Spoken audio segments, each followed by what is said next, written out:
हरतालिका तीज भगवान शिव और माता पार्वती को समर्पित व्रत है। यह विशेष सुहागिनी स्त्रियां अपने अखंड सौभाग्य, पति की दीर्घायु और सुखी दाम्पत्य जीवन की कामना से करती हैं। इसमें निर्जल व्रत का विशेष महत्व है। इस व्रत की शुरुआत एक दिन पूर्व द्वितीय को संकल्प लेकर की जाती है। व्रत के दिन प्रातः स्नान कर स्वच्छ वस्त्र धारण करें और संकल्प ले, मैं भगवान शिव पार्वती की कृपा से अखंड सौभाग्य एवं पति की लंबी आयु के लिए प्रार्थना करती हूँ। हरतालिका व्रत कर रही हूँ। घर को शुद्ध करके पूजा स्थल सजाएं। पूजा के लिए मिट्टी या बालू से शिव पार्वती की प्रतिमा बनाना शुभ माना जाता है।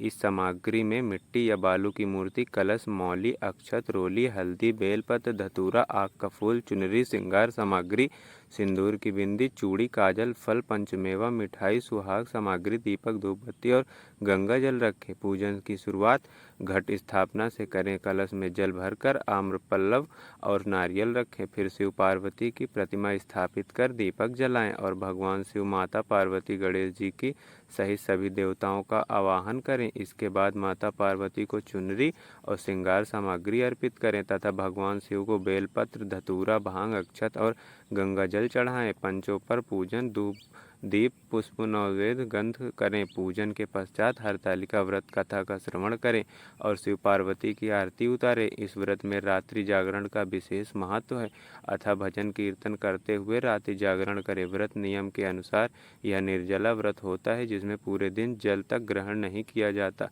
और केवल शिव पार्वती का ध्यान किया जाता है। अगले दिन प्रातः व्रत का पारण ब्राह्मण या सुहागिनी स्त्रियों को भोजन कराकर, दान देकर तथा फलाहार करें। इस व्रत के पीछे कथा यह है कि माता पार्वती ने भगवान शिव को पति रूप में पाने के लिए हिमालय पर कठोर तपस्या की थी। उनकी एक सखी हरतालिका ने उनका सहयोग किया और भगवान शिव उनकी तपस्या से प्रसन्न होकर पति रूप में प्राप्त हुए। इस तपस्या की स्मृति से यह व्रत किया जाता है। इस प्रकार विधि पूर्वक हरतालिका तीज का व्रत करने से स्त्रियों को अखंड सौभाग्य, पति की दीर्घायु, सुख समृद्धि और शिव पार्वती का विशेष आशीर्वाद प्राप्त होता है।